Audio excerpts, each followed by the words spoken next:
जाते हैं। दोस्तों आप कोई सा भी गवर्नमेंट एग्जाम देंगे तो आपके पेपर में ये सब प्रश्न हमेशा देखने को मिलेंगे, जो दोस्तों बार-बार परीक्षा में प्रश्न पूछे जाते हैं, रिपीट करते हैं। उन प्रश्नों को इस वीडियो में शामिल किया हूं। इसलिए दोस्तों आप इन सभी प्रश्नों को ध्यान से देखेंगे और याद करते हुए चलेंगे, और जिन प्रश्नों का दोस्तों आंसर आपको पता होगा उसे आप कमेंट भी करते रहिएगा। तो देखिएगा दोस्तों, पहला क्वेश्चन है, मोस्ट इंपोर्टेंट क्वेश्चन है और हमेशा पूछा जाने वाला प्रश्न है। प्रश्न है, संविधान के किस अनुच्छेद में यह अंकित है कि इंडिया अर्थात भारत राज्यों का एक संघ होगा? इंडिया अर्थात भारत राज्यों का एक संघ होगा, किस अनुच्छेद में अंकित है? ये चीज पूछा जाता है। तो दोस्तों इसका सही आंसर हो जाएगा ऑप्शन नंबर ए, अनुच्छेद 1 में। अनुच्छेद 1 में दोस्तों यह अंकित है, इंडिया अर्थात भारत राज्यों का एक संघ होगा। इसे आप हमेशा के लिए दोस्तों याद रखेंगे क्योंकि बार-बार पूछा जाता है प्रश्न। नेक्स्ट क्वेश्चन देखिएगा, अगला क्वेश्चन है दूसरा। प्रश्न है, भारतीय संविधान के किन अनुच्छेदों में नागरिकता संबंधी प्रावधान है? नागरिकता संबंधी प्रावधान ये भी पूछा जाता है। तो इसका दोस्तों सही आंसर हो जाएगा ऑप्शन नंबर बी, अनुच्छेद 5 से 11 में दोस्तों नागरिकता संबंधी प्रावधान है। इसे भी याद रखेंगे। अगला क्वेश्चन देखिएगा, अगला क्वेश्चन भी इंपॉर्टेंट है। प्रश्न है, भारत के संविधान का निम्नलिखित में से कौन सा अनुच्छेद अस्पृश्यता का उन्मूलन यानी अस्पृश्यता का अंत करता है तथा किसी भी रूप से इसके आचरण का निषेध करता है? ये दोस्तों मोस्ट इंपोर्टेंट क्वेश्चन है और हमेशा पूछा जाने वाला प्रश्न है, और इसका सही आंसर हो जाएगा ऑप्शन नंबर सी, अनुच्छेद 17। अनुच्छेद 17 में दोस्तों अस्पृश्यता का अंत है, ठीक है, यानी कहा गया अनुच्छेद। देखिएगा प्रश्न एक बार देख लीजिए, भारत के संविधान का निम्नलिखित में कौन सा अनुच्छेद अस्पृश्यता का उन्मूलन करता है? अस्पृश्यता का अंत, ठीक है, अस्पृश्यता का अंत बोले, अस्पृश्यता का उन्मूलन, तो अनुच्छेद 17 याद रखेंगे, ठीक है। अगला क्वेश्चन देखेंगे, अगला क्वेश्चन भी काफी इंपॉर्टेंट है। देखिए हां, ये प्रश्न है मोस्ट इंपॉर्टेंट प्रश्न। भारतीय संविधान के किस अनुच्छेद में प्रेस की स्वतंत्रता दी गई है? किस अनुच्छेद में प्रेस की स्वतंत्रता दी गई है? तो इसका दोस्तों आंसर हो जाएगा ऑप्शन नंबर डी, अनुच्छेद 19 में। याद रखेंगे, ये भी पूछा जाता है। अगला क्वेश्चन देखिएगा, अगला क्वेश्चन भी काफी इंपॉर्टेंट है। प्रश्न है, भारतीय संविधान का कौन सा अनुच्छेद राज्य सरकारों को ग्राम पंचायत गठन का निर्देश देता है? प्रश्न में ये याद रखेंगे दोस्तों, राज्य सरकारों को ग्राम पंचायत के गठन का निर्देश देता है। बस इतना याद रखेंगे, ग्राम पंचायत के गठन, ये पूछा जाता है। तो इसका दोस्तों आंसर क्या हो जाएगा? ऑप्शन नंबर डी सही हो जाएगा, अनुच्छेद 40। अनुच्छेद 40 याद रखेंगे, ये मोस्ट इंपॉर्टेंट क्वेश्चन है। नेक्स्ट क्वेश्चन देखिएगा, छठा क्वेश्चन है। छठा क्वेश्चन भी बहुत ही महत्वपूर्ण प्रश्न है। सभी अनुच्छेद दोस्तों, ये जितने भी अनुच्छेद है सभी रिपीट होते हैं, बहुत बार परीक्षा में पूछे गए, सिलेक्टेड क्वेश्चन को शामिल किया, इसलिए दोस्तों आप लास्ट तक सभी अनुच्छेद को देखते रहिए। देखिएगा छठा क्वेश्चन क्या है, भारत के संविधान के किस अनुच्छेद के अंतर्गत भारत के राष्ट्रपति पर महाभियोग चलाया जा सकता है? किस अनुच्छेद के अंतर्गत भारत के राष्ट्रपति पर महाभियोग चलाया जा सकता है? तो दोस्तों इसका सही आंसर हो जाएगा ऑप्शन नंबर ए, अनुच्छेद 61 के अंतर्गत, ठीक है, अनुच्छेद 61 याद रखेंगे, भारत के राष्ट्रपति पर महाभियोग, ठीक है, ये याद रखेंगे। अगला क्वेश्चन देखिएगा, सातवां क्वेश्चन भी महत्वपूर्ण है। प्रश्न है, भारत के महान्यायवादी की नियुक्ति से संबंधित अनुच्छेद कौन सा है? भारत के महान्यायवादी की नियुक्ति, महान्यायवादी की नियुक्ति भी हमेशा पूछा जाता है। तो इसका आंसर क्या हो जाएगा दोस्तों? ऑप्शन नंबर सी सही हो जाएगा, अनुच्छेद 76, ठीक है, अनुच्छेद 76 के तहत दोस्तों भारत के महान्यायवादी की नियुक्ति है, ठीक है, भारत के महान्यायवादी की नियुक्ति संबंधित अनुच्छेद कौन सा है? अनुच्छेद 76, ऑप्शन नंबर सी, इसे भी याद रखेंगे। नेक्स्ट क्वेश्चन देखिएगा दोस्तों, आठवां क्वेश्चन। आठवां क्वेश्चन भी महत्वपूर्ण है। प्रश्न है, संविधान के किस अनुच्छेद द्वारा संसद की संयुक्त बैठक का प्रावधान किया गया है? ठीक है, देखिएगा संविधान के किस अनुच्छेद द्वारा संसद की संयुक्त बैठक का प्रावधान किया गया, ठीक है, किस अनुच्छेद के तहत? इसका आंसर क्या हो जाएगा? ऑप्शन नंबर इसका बी सही हो जाएगा, अनुच्छेद 108, ठीक है, इसे भी याद रखेंगे। और जिन प्रश्नों का दोस्तों आंसर आपको पता हो तो आप उसे कमेंट भी जरूर कीजिएगा, मैं कमेंट आपका देखूंगा कितने लोगों ने सही कमेंट किया है, ठीक है। नेक्स्ट क्वेश्चन देखिएगा, संविधान के किस अनुच्छेद में धन विधेयक की परिभाषा दी गई है? ये प्रश्न दोस्तों मोस्ट इंपोर्टेंट है। क्यों है? क्योंकि ये बहुत बार पूछा जा चुका है, ठीक है, धन विधेयक की परिभाषा, संविधान के किस अनुच्छेद में धन विधेयक की परिभाषा दी गई है? तो इसका आंसर हो जाएगा ऑप्शन नंबर सी सही हो जाएगा, अनुच्छेद 110, ठीक है, अनुच्छेद 110 में धन विधेयक की परिभाषा दी गई है, इसे भी याद रखेंगे। नेक्स्ट क्वेश्चन देखिएगा, 10वां क्वेश्चन है। 10वां क्वेश्चन भी मोस्ट इंपोर्टेंट है। क्वेश्चन है, भारतीय संविधान का निम्नलिखित में से कौन सा अनुच्छेद भारत के राष्ट्रपति में अध्यादेश जारी करने की शक्ति प्रदान करता है? भारत के राष्ट्रपति पूछ रहे हैं, यहाँ पे देखिएगा राज्यपाल ने पूछ रहा है, राष्ट्रपति में अध्यादेश जारी करने की शक्ति प्रदान करता है? तो इसका दोस्तों आंसर हो जाएगा ऑप्शन नंबर सी, अनुच्छेद 123 यानी कि अनुच्छेद 123 भारत के राष्ट्रपति में दोस्तों क्या अध्यादेश जारी करने की शक्ति प्रदान करता है, तो इसे भी याद रखेंगे। नेक्स्ट क्वेश्चन देखिएगा, 11 नंबर क्वेश्चन है। 11 नंबर क्वेश्चन भी महत्वपूर्ण है। प्रश्न है, भारतीय संविधान का कौन सा अनुच्छेद संसद को अंतरराष्ट्रीय समझौतों को लागू करने के लिए विधि निर्माण करने की शक्ति प्रदान करता है? प्रश्न ध्यान से देखिएगा एक बार और, बहुत ही महत्वपूर्ण प्रश्न है। भारतीय संविधान का कौन सा अनुच्छेद संसद को अंतरराष्ट्रीय समझौतों को लागू करने के लिए विधि निर्माण करने की शक्ति प्रदान करता है? तो दोस्तों इसका आंसर हो जाएगा ऑप्शन नंबर डी, अनुच्छेद 253, ठीक है, इसे भी याद रखेंगे। नेक्स्ट क्वेश्चन देखिएगा दोस्तों, 12 नंबर क्वेश्चन देखिए। 12 number question most important question, हमेशा पूछा जाने वाला प्रश्न है, बार-बार पूछा जाने वाला रिपीटेड प्रश्न है। देखिएगा प्रश्न है, भारतीय संविधान के किस अनुच्छेद के अंतर्गत वित्त आयोग के गठन का प्रावधान है? किसके गठन का दोस्तों? वित्त आयोग के गठन का प्रावधान हमेशा पूछा जाता है। तो इसका आंसर हो जाएगा दोस्तों ऑप्शन नंबर डी सही हो जाएगा, अनुच्छेद 280 के अंतर्गत वित्त आयोग के गठन का प्रावधान है, तो इसे भी याद रखेंगे। नेक्स्ट क्वेश्चन देखेंगे, 13 नंबर क्वेश्चन है। 13 नंबर क्वेश्चन भी मोस्ट इंपोर्टेंट है, हम बार-बार पूछा जाने वाला प्रश्न है, इसे भी याद रखेंगे। देखिएगा प्रश्न है, संपत्ति का अधिकार संवैधानिक अधिकार है यानी कि कानूनी अधिकार है, यह बताया गया है किस अनुच्छेद में? तो इसका दोस्तों आंसर हो जाएगा ऑप्शन नंबर डी सही हो जाएगा, अनुच्छेद 300 क में, ठीक है, अनुच्छेद 300 के क में यानी कि पहला में, ठीक है, इसे भी याद रखेंगे। नेक्स्ट क्वेश्चन देखिए, अगला क्वेश्चन है 14 नंबर क्वेश्चन। 14 नंबर क्वेश्चन भी इंपॉर्टेंट है। प्रश्न है, भारतीय संविधान का कौन सा अनुच्छेद नई अखिल भारतीय सेवा की स्थापना का प्रावधान करता है? और ये प्रश्न दोस्तों मोस्ट इंपोर्टेंट है क्योंकि ये बहुत बार दोस्तों आईएएस पीसीएस एग्जामों में भी पूछा गया, ठीक है। प्रश्न क्या है, भारतीय संविधान का कौन सा अनुच्छेद नई अखिल भारतीय सेवा की स्थापना का प्रावधान करता है? इसका आंसर हो जाएगा दोस्तों ऑप्शन नंबर डी सही हो जाएगा, अनुच्छेद 312, ठीक है, अनुच्छेद 312 याद रखेंगे। नेक्स्ट क्वेश्चन देखेंगे दोस्तों, अगला क्वेश्चन देखिए, 15 नंबर क्वेश्चन है।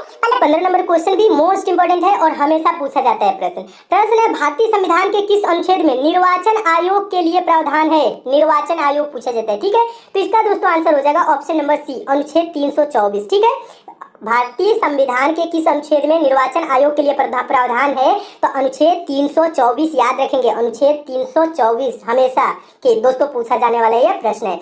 16 नंबर क्वेश्चन देखिएगा, 16 नंबर क्वेश्चन क्या कह रहा है? हाँ, 16 नंबर क्वेश्चन भी मोस्ट इंपोर्टेंट क्वेश्चन है, बहुत बार ये प्रश्न परीक्षाओं में पूछा गया है। प्रश्न है, संविधान के किस अनुच्छेद में हिंदी भाषा के विकास के लिए निर्देश दिया गया है? किस भाषा के? हिंदी भाषा के विकास के लिए निर्देश। तो इसका आंसर क्या हो जाएगा दोस्तों? ऑप्शन नंबर कौन सा सही होगा इसे आपको कमेंट भी करके बताना है, क्योंकि हमेशा पूछा जाता है दोस्तों प्रश्न। और इसका आंसर हो जाएगा ऑप्शन नंबर सी, अनुच्छेद 343। अनुच्छेद 343 में दोस्तों हिंदी भाषा के विकास के लिए निर्देश दिया गया है। अनुच्छेद 343 यानी 343 याद रखेंगे।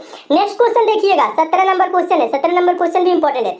संविधान के किस अनुच्छेद में, देखिएगा, संविधान के किस अनुच्छेद के आधार पर वित्तीय आपात की उद्घोषणा राष्ट्रपति करता है? वित्तीय आपात मोस्ट इंपोर्टेंट क्वेश्चन, हमेशा पूछा जाने वाला। वित्तीय आपात की उद्घोषणा राष्ट्रपति किस अनुच्छेद के आधार पर करता है? तो इसका दोस्तों आंसर हो जाएगा ऑप्शन नंबर सी सही हो जाएगा। ऑप्शन नंबर सी, अनुच्छेद 360। अनुच्छेद 360 के आधार पर राष्ट्रपति दोस्तों वित्तीय आपात की उद्घोषणा करता है। अनुच्छेद 360 यानी 360 याद रखेंगे। नेक्स्ट क्वेश्चन देखिएगा, 18 नंबर क्वेश्चन है, इंपॉर्टेंट क्वेश्चन है। संविधान में मंत्रिमंडल शब्द का एक बार प्रयोग हुआ है और यह किस अनुच्छेद में है? किस अनुच्छेद में है? इसका आंसर हो जाएगा ऑप्शन नंबर ए, अनुच्छेद 352 में है। संविधान में मंत्रिमंडल शब्द का एक बार प्रयोग हुआ है और यह अनुच्छेद 352 में है। 352 यानी 352 में है, इसे भी याद रखेंगे। अगला क्वेश्चन देखिए, अगला क्वेश्चन भी इंपॉर्टेंट है। क्वेश्चन है, संसद को संविधान संशोधन करने का, ठीक है, संविधान देखिएगा, क्वेश्चन एक बार देखिए, संसद को संविधान संशोधन का अधिकार दिया गया है। संसद को संविधान संशोधन, ये पूछा जाता है संविधान संशोधन, ठीक है, संविधान संशोधन किस अनुच्छेद के अंतर्गत किया जाता है? तो इसका आंसर दोस्तों क्या हो जाएगा? ऑप्शन नंबर बी सही हो जाएगा, अनुच्छेद 368। और ये क्वेश्चन दोस्तों क्या है? मोस्ट इंपोर्टेंट है, बार बार पूछा जाने वाला प्रश्न है। संविधान संशोधन किस अनुच्छेद के अंतर्गत किया जाता है? तो अनुच्छेद 368, 368 याद रखेंगे, 368, ठीक है। अगला क्वेश्चन देखिए, अगला क्वेश्चन है 20वां क्वेश्चन। 20वां क्वेश्चन भी मोस्ट इंपोर्टेंट है, बहुत बार पूछा गया ये प्रश्न है। प्रश्न है, किस अनुच्छेद के अंतर्गत जम्मू और कश्मीर को भारतीय संविधान द्वारा विशेष स्थिति प्रदान की गई है? या लिख दे कह दे क्वेश्चन, जम्मू कश्मीर को विशेष राज्य का दर्जा किस अनुच्छेद के अंतर्गत दिया गया है? प्रश्न ऐसे भी पूछा जाता है। तो आंसर हो जाएगा दोस्तों इसका ऑप्शन नंबर सी सही हो जाएगा, अनुच्छेद 370। अनुच्छेद 370 जम्मू कश्मीर याद रखेंगे, बस इतना याद रखेंगे, अनुच्छेद 370 जम्मू कश्मीर को विशेष राज्य का दर्जा दिया गया, ठीक है, अनुच्छेद 370 याद रखेंगे, हमेशा पूछा जाने वाला प्रश्न है, बार बार पूछा जाने वाला प्रश्न है। नेक्स्ट क्वेश्चन देखिएगा, अगला क्वेश्चन 21 नंबर भी इंपॉर्टेंट है। भारतीय संविधान का कौन सा अनुच्छेद भारत की विदेश नीति से संबंधित है? भारत की विदेश नीति से संबंधित कौन सा अनुच्छेद है? तो इसका आंसर हो जाएगा ऑप्शन नंबर डी सही हो जाएगा, अनुच्छेद 51 यानी अनुच्छेद 51 भारत की विदेश नीति से संबंधित है, इसे भी याद रखेंगे। ये सब प्रश्न बहुत बार दोस्तों रिपीट किए हैं, जो सिलेक्टेड क्वेश्चन उन्हीं को शामिल किया हूँ, खूब अच्छे से याद करते हुए चलिए। और जो प्रश्न नहीं याद हो रहा है उसे आप नोट भी कर लीजिए, नोट कर लेंगे, 2-4 बार पढ़ लेंगे, अपने आप से याद हो जाए। क्वेश्चन है, भारतीय संविधान के किस अनुच्छेद के अंतर्गत नियंत्रक एवं महालेखा परीक्षक की नियुक्ति होती है?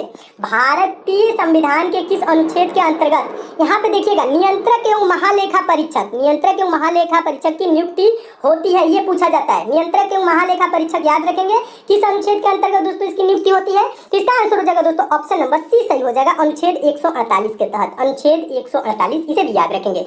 23वां क्वेश्चन देखिए, 23वां क्वेश्चन भी इंपॉर्टेंट है। क्वेश्चन है, भारतीय संविधान में समानता का अधिकार 5 अनुच्छेदों द्वारा प्रदान किया गया है, यह है, देखिएगा, ये आईएएस का क्वेश्चन पूछा गया दोस्तों। भारतीय संविधान में समानता का अधिकार 5 अनुच्छेदों द्वारा प्रदान किया गया है, यह है। तो इसका आंसर दोस्तों क्या हो जाएगा? ऑप्शन नंबर सी सही हो जाएगा, अनुच्छेद 14 से 18, अनुच्छेद 14 से 18, ठीक है, इसे भी याद रखेंगे हमेशा, क्योंकि ये हमेशा पूछा जाने वाला प्रश्न है। नेक्स्ट क्वेश्चन देखिए, 24 नंबर क्वेश्चन है, इंपॉर्टेंट क्वेश्चन है। भारतीय संविधान के किस अनुच्छेद में अनुसूचित जातियों और अनुसूचित जनजातियों के लिए आरक्षण का प्रावधान किया गया है? मोस्ट इंपोर्टेंट क्वेश्चन है, अनुसूचित जातियों और अनुसूचित जनजातियों के लिए आरक्षण का प्रावधान किया गया है किस अनुच्छेद के तहत? तो इसका आंसर हो जाएगा दोस्तों ऑप्शन नंबर डी, अनुच्छेद 335 याद रखेंगे। किस अनुच्छेद में दोस्तों? अनुच्छेद 335 में अनुसूचित जातियों और अनुसूचित जनजातियों के लिए आरक्षण का प्रावधान किया गया है, अनुच्छेद 335 यानी 335 याद रखेंगे। 25वां क्वेश्चन देखिएगा दोस्तों, 25वां क्वेश्चन भी इंपॉर्टेंट है और 25 इंपॉर्टेंट है। क्वेश्चन है भारतीय संविधान के किस अनुच्छेद में नए राज्य के प्रवेश या स्थापना का प्रावधान किया गया है?